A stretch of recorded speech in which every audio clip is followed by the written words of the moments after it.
Hi friends, అందరూ బాగున్నారా?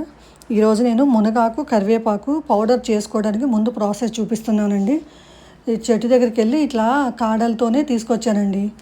రెమ్మలు ఉంటాయి కదా, రెమ్మలతోనే తీసుకొచ్చుకొని కడిగి శుభ్రంగా క్లాత్ వేసుకొని ఆరబెట్టుకుంటున్నానండి.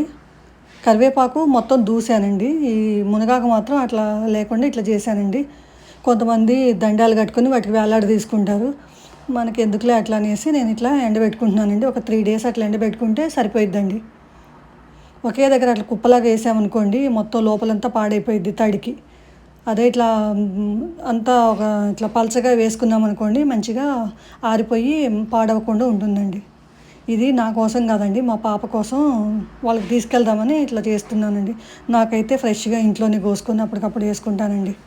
ఒకప్పుడు ఇళ్ళల్లో కరివేపాకు చెట్టు, మునగ చెట్టు లేని ఇల్లు అంటూ ఉండేది కాదండి. ఇప్పుడు ఇళ్ళు ఎక్కువైపోయినాయి, చెట్లు తక్కువైపోయినాయండి.